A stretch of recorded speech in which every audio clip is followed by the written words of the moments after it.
Miguel Ecassati, muito bem-vindo ao Café com Muito Repertório. obrigado. Foi um prazer tê-lo aqui, uma Prazer alegria. é meu. Prazer é meu. Agradeço pela atenção, curiosidade sobre o meu trabalho. Imagina. Jornalista de formação, uma Sim, trajetória grande que depois vamos explorá-la, sócio-diretor da revista Gula, sim. curador do festival Padocaria Isso. Curso e, Padocaria e e do Cultura de Boteco. exatamente. Muito bacana. Miguel, como é que foi essa trajetória? Você virou um jornalista de gastronomia, um especialista, digamos assim, nesse tema tão fascinante que é a gastronomia? Pois é, eu, na verdade, entrei na faculdade de jornalismo pensando, como muitos jovens, em transformar a vida, a sociedade por meio da carreira de jornalismo, né? Então, eu queria no início, sei lá, ou ser jornalista de economia ou de política, mas eu não tive talento para tanto. Aí eu tive a sorte e a oportunidade de começar a trabalhar na revista Playboy em 1997, contratado pelo Ricardo Castilho, e acabamos de perdê-lo há pouco tempo, Vamos. muito pouco tempo. Foi um grande formador de jornalistas da área de serviços, de gastronomia, de bares, enfim, como um todo. E acabei entrando com a missão de ser o repórter que cobriria bares para Playboy, para o caderno regional. Naquela época, as revistas, fim dos anos 90, 97, 98, as revistas vendiam, por uma Veja, vendiam 1 milhão de exemplares, né, entre assinantes e bancas por semana. A Playboy vendia 1 milhão de exemplares por mês, 800 mil exemplares e tal. Então a revista era muito pujante e havia um caderno, havia sido relançado, um caderno chamava-se O Guia dos Pecados da Capital, que circulava só para as revistas distribuídas em São Paulo. Que título bacana, Sim, né? sim. E aí eu, além de ser o repórter desse caderno, eu tinha a minha coluninha de bares. Então foi assim que eu comecei. Daí fui para a Vejinha, fui crítico de bares também da Vejinha durante um ano. Vejinha, nós estamos falando do suplemento da revista Veja, né? Da Isso, já, Vejinha já, São já Paulo. era, a Veja São Paulo já era uma revista, né, autônoma, era a segunda ou terceira em faturamento do Grupo Abril nessa época. E, bom, fiquei ali um ano. Depois fui trabalhar na editora Trip, participei da fundação da revista TPM, da equipe que fundou. Depois trabalhei na editora Europa, na revista dos Curiosos, com o jornalista Marcelo Duarte, né, o Do Guia dos Guia dos Curiosos. Curiosos, uma sumidade aí. E depois voltei, na verdade, em 2004, para o jornalismo, vamos dizer, gastronomia e cultura, quando eu fui editar o Divirta-se, também, mais uma vez, um relançamento de um caderno. Participei da criação ou recriação de algo, que foi o Divirta-se. Então, eu era editor e também tinha uma coluna de bares ali. Depois lançamos o Paladar. Então, assim, acabou sendo um O caminho que uma Paladar, coisa... para localizar aqui nos nossos, Assim, quem nos acompanha, Divirta-se era um caderno do Jornal da Tarde. exatamente. É o Guia de Cultura do Jornal da Tarde, Isso. publicado às sextas-feiras, com a agenda cultural da cidade de Isso. São Paulo, né? Shows, dança, artes plásticas, etc. Gastronomia, muito bem. Aí, em 2005, a mesma equipe que cuidava do guia, do Divirta-se, depois nós pegamos o guia do Estadão também, era a mesma equipe, muitos jovens, eu era um dos editores, o líder era o jornalista Ilan Con. E tínhamos ali um time, eu, Felipe Machado, Luiz Américo Camargo, que hoje é um grande padeiro assim, também. A gente montou uma equipe para criar o caderno de gastronomia, né? Então o Paladar foi um case aí do jornalismo de gastronomia, foi um caderno semanal também de Estadão, Do Jornal Estado de São do Paulo. Jornal Estado de São Paulo, dedicado à gastronomia. Fiquei lá por 3 anos, até que eu voltei, tive um convite para voltar para a Editora Abril, como editor do Núcleo Cidades da Veja, que era um núcleo que cuidava das edições de gastronomia anuais de 20 regiões brasileiras. Inclusive também fizemos um ano em Veja Porto e Veja Lisboa 2 anos, que eram guias gastronômicos no mesmo modelo do Guia Comer e Beber da Veja São Paulo e de Veja Rio. Então eu cuidava dessas edições, menos São Paulo e Rio, porque já existia as revistas semanais. Então era uma presença, vamos dizer, da Veja via esses guias de gastronomia nessas cidades do Brasil inteiro. Eu conheci todas as regiões do Brasil nessa época. Foi um momento muito rico que eu pude, de fato, assim, conhecer, comer e cada vez mais me interessar pela diversidade, pela riqueza da gastronomia do Brasil. Né? Que bacana, uma experiência riquíssima. Riquíssima, riquíssima. E de lá, eu fiquei até 2015. A partir daí eu comecei a empreender. Na verdade, em 2015 eu juntei a minha, sei lá, esse lado jornalista com a gastronomia. Eu criei um festival Cultura de Boteco, num momento muito marcante para São Paulo, eu acho. Naquela época, 2014, 2015, São Paulo estava vivendo um momento muito legal em que a gastronomia estava tomando as ruas, né? Foi quando surgiram aqueles primeiros festivais, aquelas feiras melhor, gastronômicas, né? Do chefe Henrique Fogaça. As ruas de São Paulo, algumas estavam sendo fechadas para carro, então as pessoas estavam na rua, né? E foi nesse período que passou na Câmara Municipal a lei dos food trucks, né? Só que eu acho que foi um momento oportuno, mas muito uma lei bem-vinda, mas muito mal conduzida a partir daí, porque na minha visão, os food trucks meio que, sei lá, a lei, salvo engano, tinha 15 ou 20 lugares, pontos na cidade, só aqui na região oeste, para que os food trucks pudessem parar. E quando saiu, era food truck já de chefe de cozinha, de restaurante, assim. E chegou, eu lembro que eu escrevi um texto na época até assim, não mexa com o meu pernil de porta de estádio, porque eu gosto, acho que a comida de rua tem essa característica não diria uma anti-gourmetização, mas da simplicidade, não precisa, sabe, comer 2014, é isso, um food truck vendia um hambúrguer a R$30. Para mim era inconcebível. Isso 10 anos atrás. Joga a inflação de lá para cá, quanto não estaria custando? Então, eu resolvi botar meu olhar nesse momento na raiz, vamos dizer. Eu falei, pô, tá todo mundo gourmetizando, vou olhar para os botecos, e boteco raiz. Aí criei um festival, antes de criar o festival, na verdade, eu criei vamos dizer, um grupo, que eu chamo de Sociedade Paulista de Cultura de Boteco, e que a minha ideia é juntar justamente os botecos tradicionais para organizar evento, para organizar ações de relacionamento entre eles, muito inspirado no Comida de Boteco, que é um concurso criado em Belo Horizonte pelo chefe Eduardo Maia, que veio a ser, além de ter sido uma fonte, um amigo virou meu sócio, e juntos criamos em 2021 Padocaria, que aí sim é um concurso em que a gente tenta chamar a atenção para as padarias de São Paulo, que no meu entender é um grande patrimônio sociocultural gastronômico de São Paulo. Isso eu queria te perguntar. E chegamos aqui em 2024. Isso eu queria te perguntar isso, quer dizer, você fala muito, né, São Paulo cultura de boteco, você usa muito a expressão boteco, né? Sim. Então, assim, numa primeira mirada, botecos, botequins, bares, restaurantes e padarias, quer dizer, o que afora uma economia, depois Sim. a gente trata disso mais para frente, Miguel, o que isso representa como, digamos assim, uma dimensão mais histórica, sociológica de uma cidade? Assim, eu acho que são muito importantes. Além de serem estabelecimentos de alimentação fora do lar, né, eles são estabelecimentos de convívio social.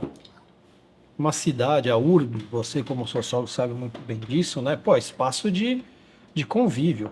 Você tem na Inglaterra os pubs, poxa, são espaços públicos, embora sejam fechados, né? Assim, digo, porta tal, mas são espaços públicos, né?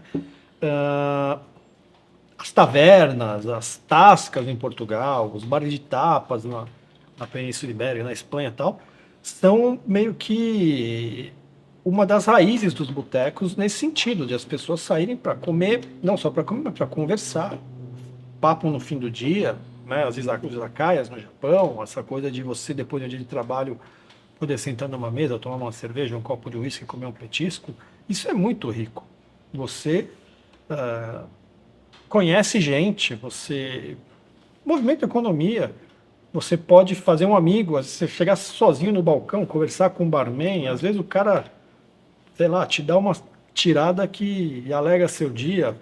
Quantos e quantos relacionamentos não surgiram numa mesa de bar, numa troca de olhares, numa troca de bilhete. Ô, garçom, leva ali um guardanapo. Um guardanapo. Então, por favor, ofereça uma taça de vinho naquela para aquela mesa, sabe?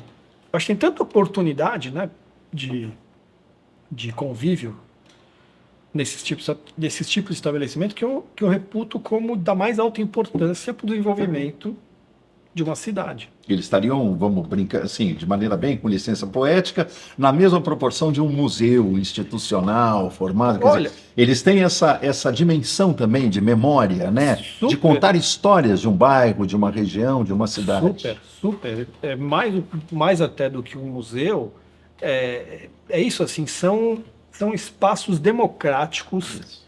Às vezes um museu pode inibir as pessoas, a gente, né, embora toda a riqueza cultural, histórica que o museu traga, os botecos acho que tem essa característica de primeiro, ser, e as padarias também, um ambiente em que você não sabe inicialmente quem está sentado no balcão ao seu lado. Pode ser o CEO de uma grande empresa, pode ser um grande escritor, pode ser um cara que acabou de separar, né? Então, assim, isso nesse sentido Demitido, exatamente, que chorar as mágoas. exatamente. Então, eu acho que tem essa característica. Aí eu acho que uma característica importante desses lugares, do boteco, da padaria, é a questão até do preço realmente, assim, né? Eu sempre digo que um boteco não pode esfolar o bolso de um cliente. De um cliente. Você usou uma definição, eu, enfim, pesquisando coisas suas, o boteco é uma espécie de parlamento da boa conversa, né? Sim. Porque ali as vozes ecoam. Ecoam, você escuta às vezes o que a outra mesa está falando e já, de repente, você se exalta, fala, não é bem assim, e é um ambiente que as pessoas também estão mais à vontade, né? Eu acho que tem essa predisposição, né? É um paqueródromo também, em certo sentido, né? Guardada uma certa ética, Sim, né? Um sim, certo sim, respeito, sim. um certo... Sim, houve um tempo em que era mais possível isso, né? Talvez houvesse mais cortesia e mais compreensão naquele momento. Hoje as questões são mais complicadas, a gente sabe, né? Existe toda uma questão de assédio, de saber realmente classificar o que é o que não é. Mas o boteco, a padaria tem essa virtude, né, de poder juntar vozes diferentes, né, e que às vezes se entendem ali numa mesa de bar. A gente poderia brincar, então, Miguel, numa perspectiva bem contemporânea, e dizer que o boteco é uma espécie de mundo anti-bolha, vamos dizer assim. Não tenha né? dúvida. Ou aquilo que está do outro lado da tal bolha que as redes sociais tanto formam, né? Não tenha dúvida. Ele é o oposto disso, né? Sem É a dúvida. possibilidade da convivência. Sim, Portanto, em si mesmo, um espaço democrático. sem dúvida nenhuma. É convivência, espaço de convívio social. Agora, é interessante, porque você cria um evento, né, São Paulo, Cultura de Boteco, colocando esses termos mesmo, né? Quer dizer, o boteco como um espaço de cultura. Sim, porque o que eu acredito que o Festival Cultura de Boteco é, ou que o boteco é, melhor dizendo, ele é, ao mesmo tempo, ele tem uma característica de empreendedorismo, de cultura, de gastronomia, né? Por que de cultura? Se você buscar na memória de São Paulo, quantos bares, ou melhor, quantos artistas, quantos músicos não começaram suas carreiras cantando numa mesa de bar? Na Vila Madalena, no Bexiga, né, no Café Piu Piu, no saudoso Lira Paulistana, no Vou Vivendo, no samba, no Jogral, entendeu? Né? Quantos artistas? Assim, é cultura, né? Quantos bares você não vai e tem ali um traço do Paulo Caruso, do Chico Caruso na parede, né? Por que é empreendedorismo, na minha visão? Porque uma das características de um boteco, para mim, de um bar, é a presença do dono ou de alguém que o represente e que traga a identidade do bar. Como se fosse uma espécie de um anfitrião, Um né? anfitrião. Um representante direto. Tem que estar ali. O cara pode até ter 3, 4 bares, assim, ele que se vire para circular nos 3 ou 4. Mas precisa ter o dono ou o garçom que vai te reconhecer na segunda, terceira vez, vai saber como você quer o drink, vai saber o ponto da carne que você quer, enfim. E a gastronomia, porque muitos deles criam receitas ou melhoram receitas clássicas e te fazem voltar naquele lugar. eu sempre digo, qualquer lanchonete ou boteco de esquina tem uma coxinha, ou tem ali Uma esfirra. uma esfirra. Agora, o que te faz sair da região central, ir lá para a freguesia do Ó, comer a coxinha do Frangó, ou ir até a Vila Mariana comer a coxinha do Veloso, né? Ou ir para Mandaqui comer o torresmo do Bar do Luiz. É o cuidado que esses caras dão para a gastronomia, a atenção, a pesquisa. O Bar do Luiz Fernandes, que está na segunda, terceira geração já tocando lá na Zona Norte, eles fecham o bar 15 dias por ano, vão viajar para a Europa para pesquisar receita, vão ao restaurante 3 estrelas Michelin e voltam com uma ideia. Foi assim que o Edu lá trouxe para o bolo de rabo de touro, um bolinho de rabada. Ele foi num restaurante de 2 estrelas Michelin em São Sebastião, comeu lá uma rabada feita de uma maneira criativa, tal, tocou a ideia, criou um bolinho de rabada. Sabe? Vai me dizer que isso não é alta gastronomia. Entendeu? Então, eu entendo que o boteco tem essas características, né? Tem cultura, empreendedorismo e gastronomia. E gastronomia. Né? Capaz de melhorar receitas, inclusive. Sim, né? Exatamente, né? Desde o mais simples, o Edu, eu concordo, o Edu do Bar do Luiz fala, sabe se o boteco é bom? Pega um torresmo. O cara tem que saber fazer um torresmo. E hoje temos o melhor restaurante do mundo, de acordo com uma das listas, que é a Casa do Porco, paulistano, que serve o quê? Porco de diferentes maneiras, uma delas um torresmo. Um torresmo. Miguel, você tem num dos seus artigos, que eu, enfim, né, pesquisando as coisas suas, tal, os 5 P's, até anotei aqui, os 5 P's do bom boteco. Marketing botequeiro. Marketing botequeiro. Os 5 P's, que é uma brincadeira que você está fazendo com o conceito de 4 P's, do Philip Kotler, etc. Exatamente. Quer dizer, o que são os 5 P's do bom boteco? Então, é isso, muita gente me pergunta o que é um boteco, assim, talvez eu nunca vai ter uma resposta direta. Claro, né? Claro. É porque talvez eu perceba que há muita diversidade, mas os 4 P's do marketing lá do Philip Kotler, quais são? Preço, praça, produto e promoção. Isso. Então vamos transportar para o universo do boteco. Falei agora há pouco, um boteco tem que ter preço, ele não pode esfolar o bolso do freguês. Né? Tem que ter um bom produto. Ou bons produtos, é o que eu também contei. Puxa, o que te faz atravessar a cidade para ir naquele lugar? É a excelência que um cara criou naquilo. A praça. A praça o que é? O ponto de venda. O local onde ele está instalado.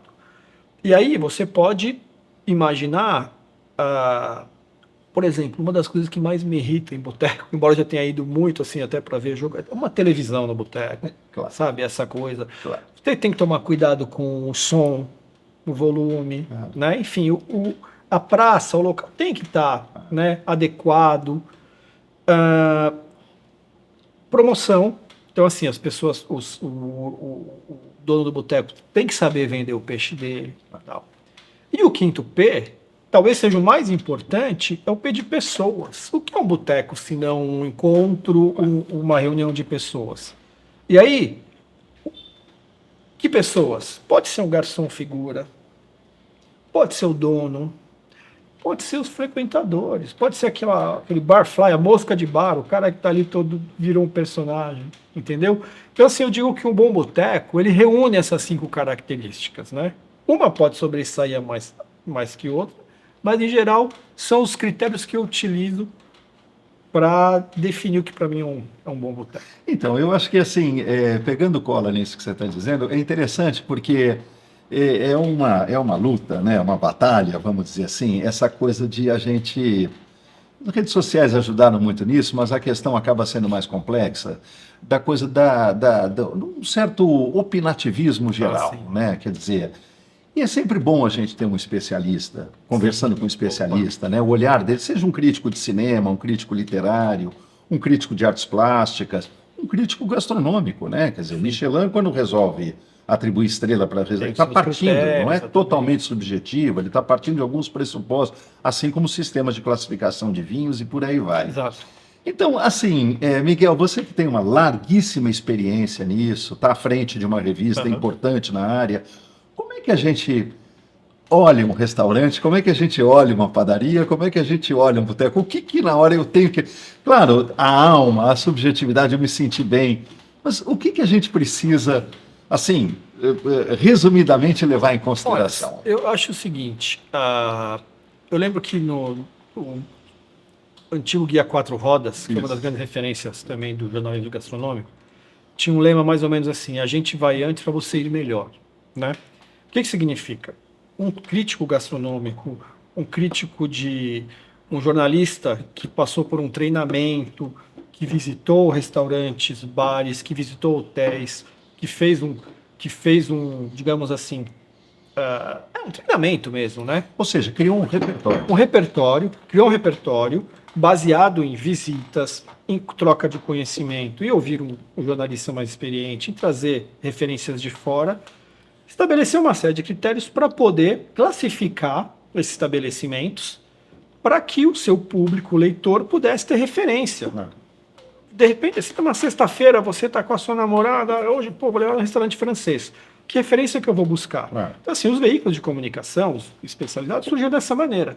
Com gente, com critérios, com gente, supõe-se, treinada. Eu passei por isso. Eu fui treinado. Eu visitei muitos bares, muitos restaurantes na minha vida, como cliente oculto, sem me identificar. Eu fui repórter do guia de motéis da Playboy. Eu acho que era o único jornalista que ia a um motel e pedia nota fiscal ao sair. Entendeu? Então, assim, porque era um trabalho de saúde pública. A gente via a qualidade do colchão, se a TV estava funcionando, levantava ralo, sabe? Higiene, claro. sabe? Critérios a gente tinha para... Um checklist. Exatamente. Checklist bem lembrado. Então, assim, a crítica gastronômica, ou crítico gastronômico, pode ter sido um jornalista, um sociólogo, um advogado, mas pressupõe um treinamento, um conhecimento, uma experiência, técnicas. Claro. Né? Claro. A soma de um repertório que te conduz àquela atividade. Né? Hoje em dia, a gente tem a difusão das redes sociais, que é bem-vinda, evidentemente, mas assim, na minha maneira de ver, a crítica gastronômica acabou com o advento dessas redes. Por quê? Acabou essa característica principal que eu coloquei, que é o anonimato. Entendeu? Eu tive essa experiência, essa sorte de visitar um restaurante, um bar, sozinho, ou com minha namorada de então, com minha mulher ou com um amigo. Eu comia, bebia, pagava a conta, embora a empresa me reembolsava. Isso me deu independência, me deu autonomia para escrever aquilo que eu pensava. Hoje em dia, a gente faz muita recomendação, sim, né? Mas assim, a gente recebe, os jornalistas recebem convites para visitar estabelecimentos e tudo fica muito claro quando você coloca que não é mais uma crítica. Você tem na internet figuras que se definem como críticas ou anticríticos. Eu acho que aí é outra viagem, é outra pegada, a polêmica pela polêmica. Pô, sejam felizes, mas eu acho que são coisas sabe, diferentes. Né? Eu aprendi justamente com essa escola que eu tive ali de jornalistas, Vanderlei, Milton Lavejinha, a gente faz uma recomendação com base na crítica, né? Por outro lado, eu jamais ia perder uma página de revista descascando um jornalista como um restaurante, um bar, como alguns perfis fazem hoje na internet. Eu tinha que pensar, o que eu ia ganhar? O que eu ia oferecer? Indicar, né? Exatamente, eu podia não indicar. Né? Mas você não falaria... Para isso nós tínhamos as cotações, 3 estrelas, 2 estrelas, 1 estrela. Se um lugar é excelente, se você comeu bem, se o ambiente foi legal, se a experiência foi completa, pô, nota máxima pro cara. Se você comeu uma entrada boa, o prato principal estava mais ou menos, mas depois a sobremesa te ganhou, pô, não é 3 estrelas, mas são 2, sabe? O ambiente é legal, mas pô, naquele dia a comida estava ruim, mas você dá uma segunda chance, 1 estrela, ou sem dar estrela, mas você deixava claro no seu texto, eu sempre procurei fazer isso. Olha, o lugar é bom por isso, mas tal coisa podia ser melhor, ou não estava tão bom. Entendeu? Então, assim, essa questão da técnica e do anonimato, acho que são 2 características importantes para as pessoas entenderem o que é uma crítica, né? O porquê vale a pena se fiar opinião de alguém que... Tá balizada, né? Exatamente. Qualificada. E como você falou, é isso, no cinema é assim, pô, no futebol é assim, assim, todo mundo exatamente, tem, claro. tem opinião, mas tem aquela que estuda mais, que perde o dia, a vida dele estudando esquema tático, ligando para a fonte, etc, né? Eu vejo dessa maneira. Agora, Miguel, a crítica, vamos dizer assim, a crítica gastronômica de um restaurante, de um Sim. bar, um boteco, como você chama, são coisas muito diferentes, na verdade, né? Porque a marca do boteco é uma marca da cultura brasileira como um todo, ainda bem, é a coisa da informalidade, né? A coisa de você ter essa porosidade aberta para a vida, né? O restaurante é um critério um pouco diferente para isso, Assim, né? E o boteco e a padaria seguem numa outra direção. eu Não acho, oposta. não, acho Mas que a uma base é outra- a mesma, né? Afinal de contas, restaurantes de alimentação fora do Sim. lar. O que você tem são alguns critérios que são diferentes, entendeu? Talvez num restaurante, você vai avaliar um restaurante de alta gastronomia francesa, uma toalha de mesa seja importante. No boteco não é, né? Mas a mesa não pode bambear. Mas não pode cambiar. Por outro lado, num boteco, você vai avaliar, uma boa carta de cachaça seja muito mais importante do que num restaurante, Claro, né? claro. Mais uma vez, assim, a questão do repertório é importante, dos Os critérios. critérios. Agora, hoje eu me coloco muito mais como um embaixador dos botecos, até por isso que eu te falei. Todo mundo me conhece, eu tenho um perfil no Instagram em que eu falo de boteco. Eu tenho um festival de botecos em que eu junto botecos clássicos de São Paulo em eventos. Então, assim, eu não me coloco mais como um crítico, né? Mas como um embaixador, entendeu? Ou seja, alguém está representando Exatamente. Posso estar sendo pretensioso nisso, mas assim, poxa, eu adoro, sabe, recomendar, eu adoro conhecer, adoro visitar, né? Já não vou ao boteco todo dia também, a idade vai chegando, tem que cuidar da saúde. Mas assim, para mim é um prazer enorme estar nos botecos, né? E tem uma coisa muito importante também. Quando eu passei a ser um empresário, um empreendedor, eu passei a ter mais um olhar mais sensível Eu ia falar generoso, daria quase na mesma, né? para esses empreendedores, Para o entendeu? proprietário. Sim, porque, pô, não é fácil. Não. A gente sabe que... Eu sei que a vida do trabalhador é muito mais difícil. Eu sou um trabalhador, trabalhei dos 3 anos de idade. Mas assim, eu vejo o lado do cara que está eventualmente comprando o serviço de trabalhadores, está pagando salário de 3, 4 famílias ali. Aí chega lá um jornalista com o repertório do Miguel e fala, puta, o ponto dessa coxinha não tá legal. Sabe? Eu me preocupo menos com isso hoje. Claro. Né? Claro. Então, eu digo que eu não sou mais crítico, sabe? Hoje eu estou mais do lado... Gente, você veio pro bar para quê? Né? Para se divertir ou você veio para encontrar defeito? Então, eu estou mais do lado da diversão. Agora, Miguel, isso tudo nos leva também ao mundo, ao incrível e fascinante mundo das padarias, né? Não tenha dúvida. Que é uma instituição, em especial na cidade de São Paulo, né? O mundo das padocas, É a das cidade padarias. das padarias, não tem dúvida nenhuma. É a cidade, um pão na chapa, um pingado, enfim, o que é o mundo da padaria exatamente, né? Olha, a gente pode dizer que ele é um mundo em constante movimento, é um mundo que tem um PIB importantíssimo da economia de São Paulo, na casa acho que dos 8, 9 bilhões De reais, reais. de movimentação Sim. econômica. É um setor que emprega muita gente. Que mais? É um setor que hoje em dia é engraçado. A padaria, ela é ao mesmo tempo serviço, indústria e comércio, pensando do ponto de vista econômico, tá? Porque ela transforma, então ela é indústria, ela vende produto, então ela é comércio, né? E ela é serviço porque ela presta um monte de serviço. E hoje ela é um pouco de tudo, até o lugar que produz e vende pão, né? A base é isso. Tem que produzir e vender pão. A panificação precisa estar presente. Tem que estar presente. Claro. Mas ela virou um restaurante, ela virou um bar, ela virou uma rotisserie, ela virou uma casa de sopas. Porque hoje, em São Paulo, você pode passar várias vezes ao dia numa padaria com diferentes finalidades. De manhã, passa ou para tomar um café, comer pão na chapa no balcão, ou para você comprar pão para o café da manhã na sua casa. Se você trabalha na rua e tem uma padaria perto, ela passa a ser uma opção de almoço, porque muitas padarias já têm serviço de buffet. Lanche da tarde, happy hour, ou um café, vamos marcar tem um café com um amigo, um café com um cliente, marca numa padaria, tem o café.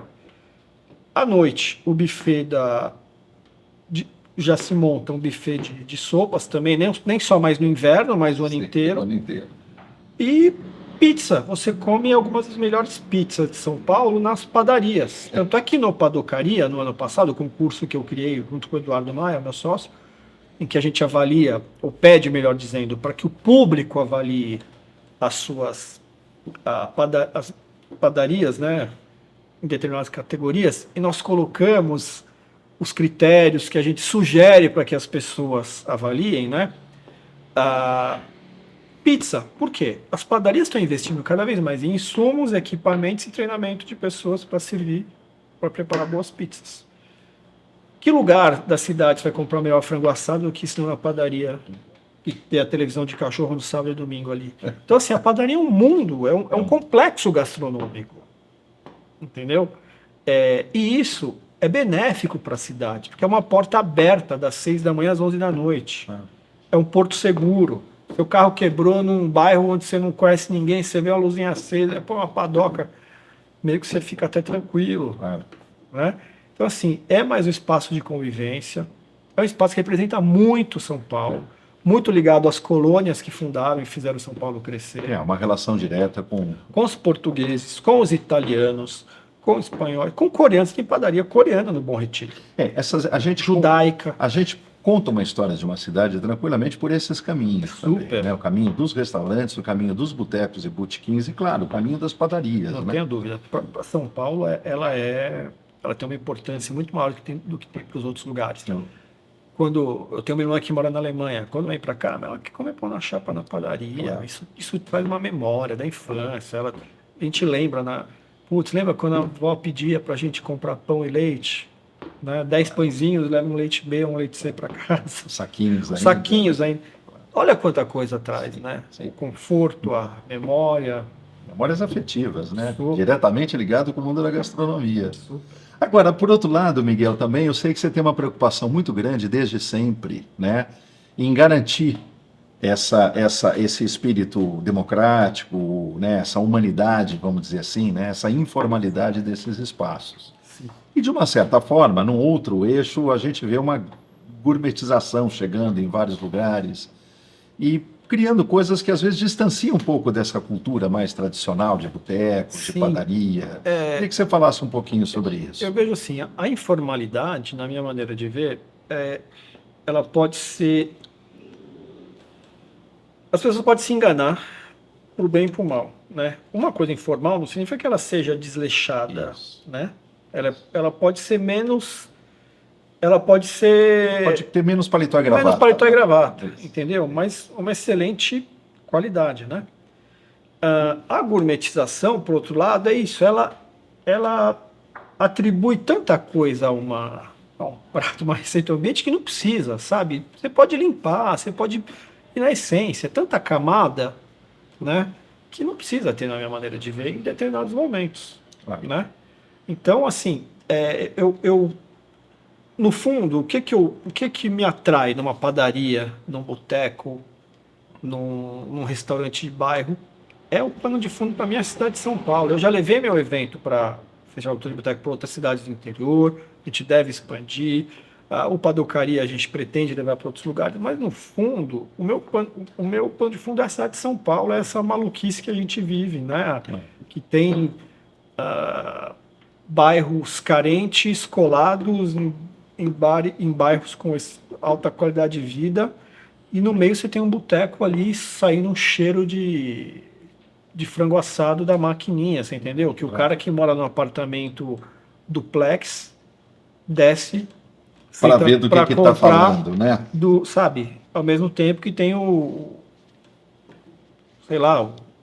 passante ali, né?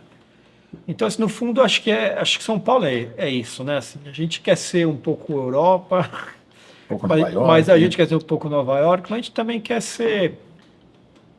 A gente tem o nosso boteco do coração, a nossa padaria, nosso time do coração, né? claro. É gostoso falar, sei lá, não sei se todo mundo tava lá no quando o Pelé fez o gol mais bonito da carreira dele, né?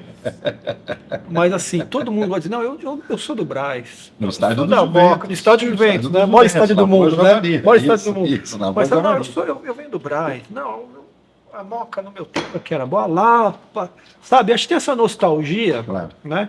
Que no fundo contribui para essa minha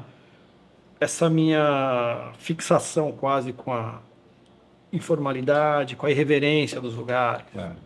O humor, a presença do Humor. humor. Ah, muito importante. A Muito, cultura do boteco pede isso, né? Essa muito, soltura, né? Essa muito. informalidade, reverência. Irreverência, humor. É isso.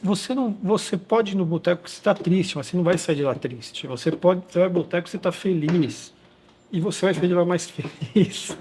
É realmente apaixonante. Eu costumo dizer que é tão interessante essas características que você está enunciando aqui, a informalidade, o humor, a reverência, não à toa, né, Miguel? Talvez o gênero literário que melhor tenha captado a essência dos botecos tenha sido a crônica, né? Totalmente a crônica. Muito mais do que um romance, né? Ou mesmo um conto, às vezes, Sim. né? Quer dizer, parece que o boteco cabe na crônica, né? Crônica. A natureza da crônica é uma natureza que abre espaço para isso que o boteco tem Não de tenha melhor. dúvida, porque tudo pode virar um argumento, né? Isso. A literatura, vamos dizer, a leitura rápida de uma crônica, Claro. ela Esse te permite. instante da vida, Às vezes, né? eu estou olhando aqui para essa parede de rolhas aqui, pô, já te traz né, uma memória. Você vê uma mesa vazia, já de madeira, já te traz também uma série de lembranças, né? Então não tenha dúvida. E quantos grandes cronistas, Sim. né, não ou escritores não dedicaram Fizeram dos botecos a sua grande fonte de inspiração, uma ou o próprio das, tema, entendeu? né? Ou uma das Exatamente, fontes de exatamente, inspiração. exatamente. Exatamente. Miguel, para baixar nossos trens de pouso, como é que é o evento? O ano passado, se não me falha a memória, vocês fizeram o São Paulo Cultura de Boteco no Museu da Imigração. Fizemos né? agora em 2024. O Festival Cultura de Boteco me traz muita alegria, porque assim, foi uma ideia minha, inspirada no Edu, que ia ser meu sócio no No Comida de Boteco de Belo Sim, o Horizonte. Comida de Boteco é um concurso. Né? Isso. Eu, diferentemente do cerne ali, do concurso, do Comida de Boteco, eu não acho que um boteco seja melhor que outro. Que a coxinha do frangó seja melhor que o bolinho de carne do Bar do Luiz, que seja melhor do que o acarajé da Rota. Daí que eu digo que eu virei embaixador. Então eu falei, eu quero juntar esses caras num festival. E aí eu fui à luta, juntei os bares. Foi a primeira vez que eu usei meu sobrenome, Miguel Icassati, sem usar o sobrenome de Vejinha, ou de Estadão, ou de não sei o quê. Então assim, eu percebi que eu tinha a confiança desses caras. Falei, vamos fazer um evento? Vamos. E aí o que eu fiz? Peguei a minha rescisão contratual, 2015, e aluguei o Sambódromo para fazer o primeiro Festival Cultura de Boteco. Tomei um tombo, porque choveu pra caramba, mas botamos ali mais de 1.000 pessoas, com toró, 11 botecos, falei, tem um negócio, né? E assim foi, desde 2015, tem mais de 40, 50 eventos realizados. O que é legal? Desde 2022, sei que lida com economia criativa já há muito tempo também, desde 2022, o Festival Cultura de Boteco, ele é inscrito e tem sido aprovado para captação de lei de incentivo à cultura. Então, desde 2022 já viabilizamos 8 edições do evento, com a renúncia fiscal. Os patrocinadores, né, eles aportam um valor no evento em troca do nosso lado, divulgação, uma série de coisas, e de pagar menos imposto federal, estadual ou municipal. Então, assim, a gente já tem essa história, e são mais de 50 botecos parceiros. Este ano a gente fez 4 edições, 2 no Museu da Imigração. Foi a primeira vez que fomos à Zona Leste de São Paulo e foi um espetáculo.